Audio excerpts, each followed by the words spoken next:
오늘 함께 읽은 이 느헤미야서는 바벨론의 포로로 끌려간 사람들이 돌아와서 그 하나님의 백성들이 느헤미야라는 그 사람을 중심으로 무너진 예루살렘 성벽을 재건하는 이야기입니다.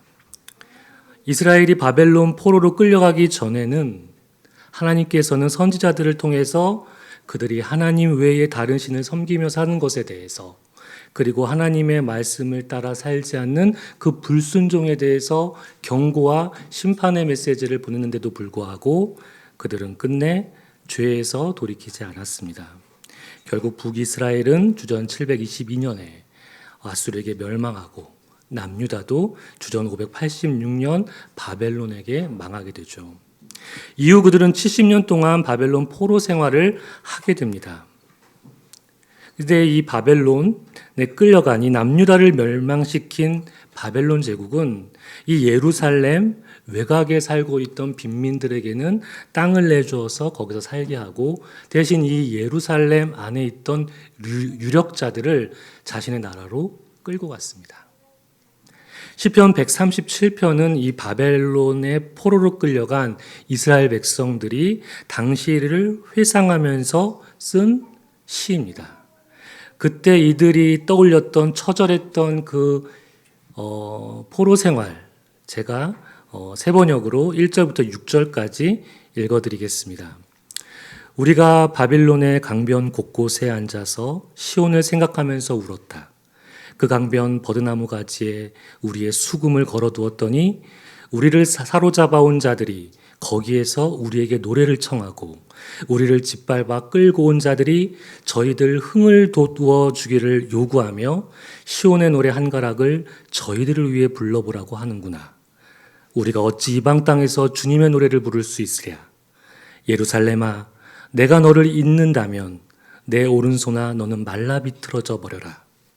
내가 너를 기억하지 않는다면 내가 너 예루살렘을 내가 가장 기뻐하는 것보다도 더 기뻐하지 않는다면 내 혀야 너는 내 입천장에 붙어버려라. 포로 신세가 된 이스라엘은 바벨론 강가에서 앉아서 시온인 예루살렘을 기억하며 울고 있습니다. 바벨론 사람들이 자기들의 흥을 위해서 놀이개처럼 이스라엘 사람들이 희롱하며 노래를 부르라고 요구합니다. 그것도 시온의 노래 한 가락을 부르라고 합니다. 그것은 그들에 대한 희롱이 아니라 여호와 하나님에 대한 모욕이나 다름없는 요구였습니다. 그래서 우리가 어찌 이방 땅에서 주님의 노래를 부를 수 있으랴 라고 말하는 것이죠. 그러면서 시인은 고국에 대한 사랑과 그 예루살렘에 대한 충성의 마음을 표현합니다. 어떻게 표현하죠? 내가 비록 죄를 짓고 하나님을 돌이켜서 포로가 되었지만 내가 예루살렘을 잊기라도 한다면 나의 오른손이 말라 비틀어져도 싸고 내 혀가 입천장에 붙어버려도 싸다. 무엇입니까? 다시는 하나님의 말씀을 거역하지 않겠다. 예루살렘의 그 좋은 것들, 그때의 그 은혜를 기억하겠다라는 그런 의미로 이런 시를 적은 것입니다. 이스라엘은 이렇게 바벨론이 자신에게 한 일을 기억해달라고 부르짖기 전에 그들은 먼저 하나님의 경고의 말씀을 기억하고 죄에서 돌이켰다면 이런 슬픈 일은 그들에게 일어나지 않았을 것입니다. 그런데 바벨론의 위세도 영원하지 않았죠.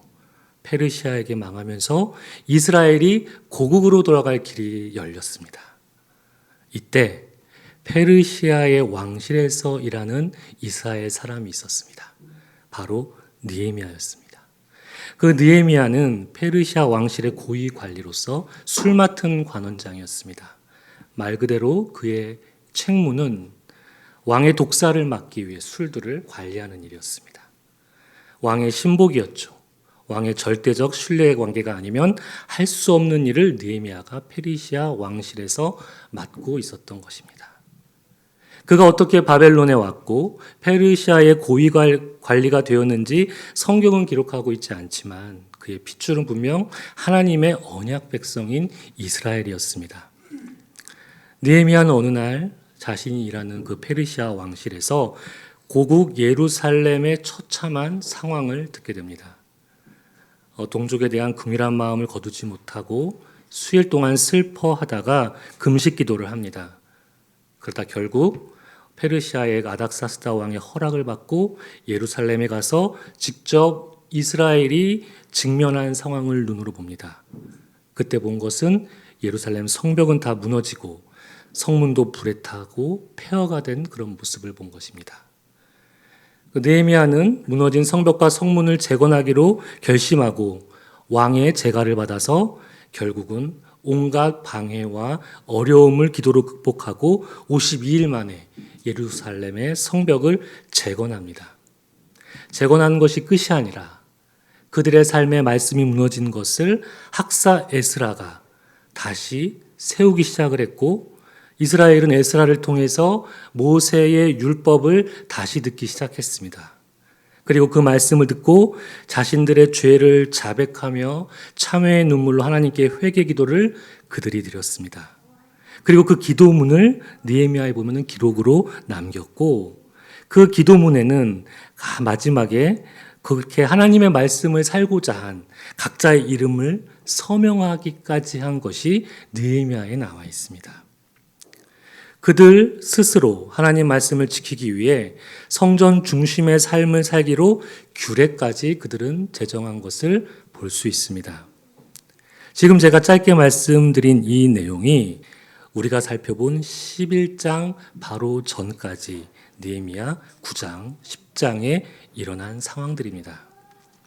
오늘 함께 본문 말씀 느헤미야 11장 1, 2절을 포함한 그 이하의 내용은 어떤 내용이 나오냐면은 성벽 재건이 끝났습니다. 그럼 이제 누가 예루살렘에 거주할 것인가? 라는 문제를 놓고 느헤미야가 예루살렘으로의 이주 정책을 펴는 내용이 이제 그려집니다. 왜 성벽 공사가 끝난 예루살렘에 많은 거주민을 이주시키는 그 이유가 과연 무엇일까요? 느헤미야 7장 3절과 4절은 이렇게 증언합니다. 내가 그들에게 이르기를 해가 높이 뜨기 전에는 예루살렘 성문을 열지 말고 아직 파수할 때에 곧 문을 닫고 빗장을 지르며 또 예루살렘 주민이 각각 자기가 지키는 곳에서 파수하되 자기 집 맞은편을 지키게 하라 하였노니 그 성읍은 광대하고 주민은 적으며 가옥은 미처 건축하지 못하였음이니라. 이 말씀은 느헤미야가 성벽과 성문을 완공한 후에 이를 지키고 관리할 문지기들을 세우면서 그들에게 했던 말입니다. 어떻습니까? 예루살렘은 성읍은 크고 넓으나 인구가 얼마 안 됐다. 제대로 지은 집이 얼마 없었다. 라고 말하고 있습니다. 느헤미야는 이 성벽 공사가 다 마무리되었다고 해서 자신이 해야 될 일이 다 끝났다라고 생각하지 않았습니다. 예루살렘에 예전처럼 소수의 사람만이 살게 된다면 성벽 공사가 끝났다고 한들 그 성벽을 지키고 유지하는 데 큰 문제가 발생할 것을 그는 우려하고 있었습니다. 그래서 느헤미야는 하나님의 거룩한 도성을 안전하게 유지하기 위해 이주 정책을 펴서 그곳에 거주할 백성을 정하고 있는 것이 바로 우리가 읽은 1절과 2절의 이야기입니다. 성벽이 새로 지었다고 해서 그 자체가 이스라엘 삶을 보호하는 것은 아닙니다. 한계가 있죠. 거기에 살면서 그것을 관리하는 사람들이 있어야 합니다. 우리는 건물은 멋있게 올라갔지만 정작 그 안에 사람이 살지 않아서 담기지 않아서 흉물이 되거나 그리고 그 기능을 제대로 하지 못하는 그런 건물들을 우리는 많이 보았습니다. 사실 교회 건물들도 예외는 아니죠. 점점 신자가 줄어들면서 비어져가는 그런 교회 건물들도 참 많이 있고 또한 이단들에게 그게 또 매매가 되는 그런 상황들도 보게 됩니다. 성벽이든 어떤 건물들이든 간에 그 안에 머무는 사람들, 그 안에 사람이 그것들이 과연 무슨 소용이 있겠습니까? 성벽 안으로 하나님의 말씀으로 살아야 하는 사람들이 있어야 했던 것이죠. 그래서 그곳에 사람들이 살면서 성벽과 성문, 그 안에 있는 어떤 그런 건축물들을 제 기능을 하도록 유지해야 했던 것입니다. 그렇다면 이제 그 무너진 예루살렘 성벽이 재건된 후에 이제 예루살렘에 누가 살아야 하는지를 이제 느헤미야가 뽑기 시작합니다. 11장 1절 말씀입니다. 백성의 지도자들은 예루살렘에 거주하였고 그 남은 백성은 제비 뽑아 10분의 1은 거룩한 성 예루살렘에 거주하게 하고 그 10분의 9는 다른 성읍에 거주하게 하였으며, 먼저 이스라엘 백성의 리더십들이 예루살렘에 거주했다라고 얘기합니다. 리더이기 때문에 그들이 당연히 예루살렘에 살아야 한다는 생각을 우리는 하기 쉽죠. 하지만 앞서 읽어드린 7장 3절과 4절 말씀처럼 성벽만 완공되었지 그 안에서는 가옥들도 적었고 사람들도 적었고 해야 할 일들이 너무 많은 상황이었습니다. 백성의 지도자들이 예루살렘에 거주했던 것은 그곳에서 해야 할 일이 많은데도 불구하고 그 현실을 외면하지 않았다는 데 있습니다. 리더들이 왜 리더들인가라는 것을 그들의 몸소 보여주고 있습니다. 지금 예루살렘에 거주하는 지도자들은 회복이 필요한 이스라엘의 공동체를 껴안듯이 그 중심에 들어가서 그들과 함께 살고 있는 것을 우리는 보게 됩니다. 그리고 이 리더십들 외에 나머지 백성들에 대해서는 어떻게 하고 있죠? 제비를 뽑았죠. 그래서 10분의 1에 해당하는 사람들을 선발해서 예루살렘에 거주하게 했고 나머지 10분의 9는 다른 성읍에 거주하게 했습니다. 그런데 여기에서 우리를 주목하게 하는 말씀이 등장합니다. 제비 뽑기를 해서 예루살렘에 살게 된 그 10분의 1에 해당하는 사람들이 아닌 다른 사람들이 있었다고 증언합니다. 11장 2절 말씀입니다. 예루살렘에 거주하기를 자원하는 모든 자를 위하여 백성들이 복을 빌었느니라. 제비뽑기에서 10분의 1이 예루살렘에 살기로 했지만 그 결과와 상관없이 자원하여 그곳에 살고자 했던 사람들이 존재했던 것입니다. 다른 백성들이 예루살렘에 거주하기를 자원하는 모든 자들을 위해 복을 빌어주고 있는 모습을 우리는 볼 수 있습니다. 사람들은 이렇게 예루살렘에 살기로 자원한 그 사람들을 위해서 하나님께서 그들에게 복을 내려주실 것을 기도했던 것이죠. 여기에서 성경이 우리에게 그들에 관해 말해주는 중요한 한 가지 사실이 있다면 그것은 바로 그들이 자원하였다라는 점을 강조하고 있다는 것이죠. 그들의 선택과 결정이 매우 특별했다라고 합니다. 여기서 자원하다라고 번역된 히브리어 동사는 그 원형이 나다브라는 단어입니다. 이 나다브라는 단어는 출애굽기 35장에서 성막을 건축하기 위해서 이스라엘 사람들이 자기 소유 예물을 바치는 그 마음의 내적 상태를 표현할 때 이 나다브라는 단어를 사용했고요. 역대상 29장에는 성전을 건축할 때 하나님의 백성들이 자진해서 자신들의 예물을 드릴 때 사용된 단어가 바로 나다브입니다. 즉 예루살렘에 살기로 자원한 사람들은 자신의 삶이 마치 하나님의 성전을 위해 드리는 예물처럼 드려지기를 원했던 것을 우리는 알 수 있습니다. 또한 이들은 바벨론에게 멸망당했을 때 솔로몬이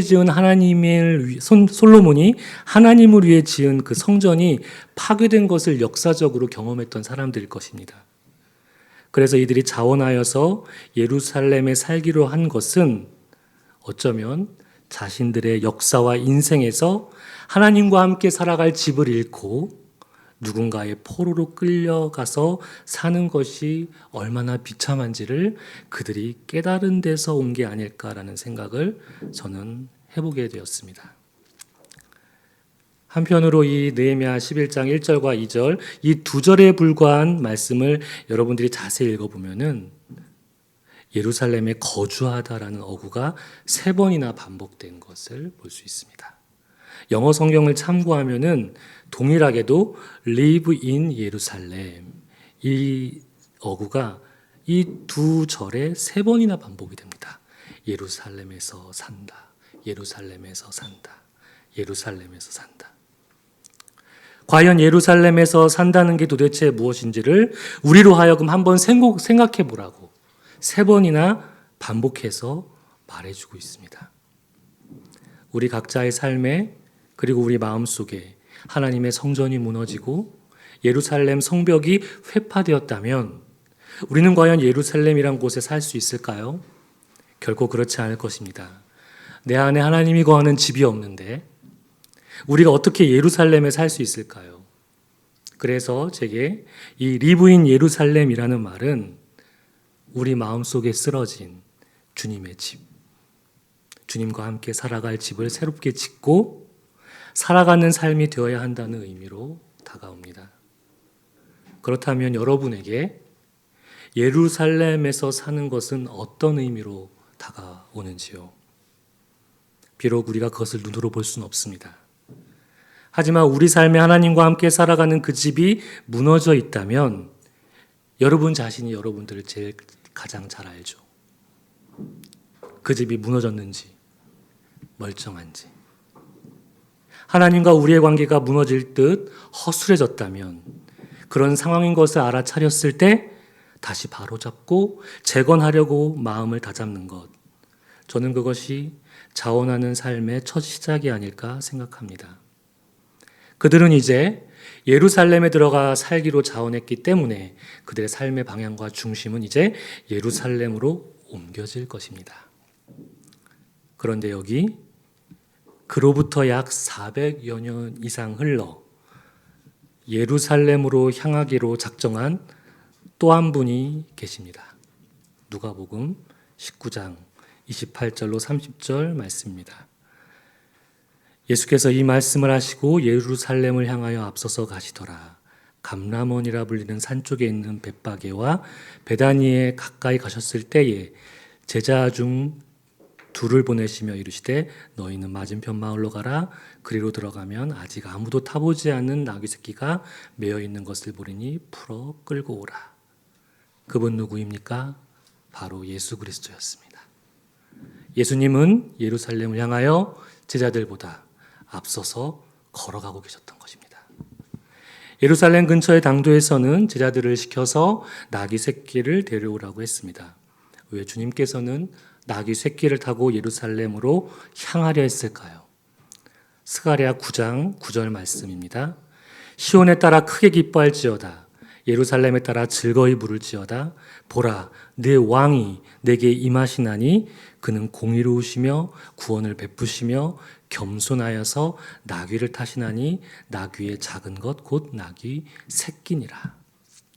지금 예수님은 예루살렘을 향해 가시는데 나귀 새끼를 타려고 하시는 것은 바로 스가랴 선지자를 통한 하나님의 말씀을 성취하기 위해서 왕으로 나귀 새끼를 타고 예루살렘으로 지금 들어가고자 하시는 것입니다.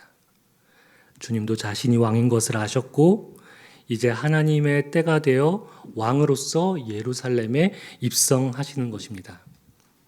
주님은 예루살렘에 제자들과 함께 그곳에서 살기 위해 가는 것이 결코 아니었죠. 오히려 그 반대입니다. 죽기 위해 예루살렘으로 향하고 계셨던 것입니다.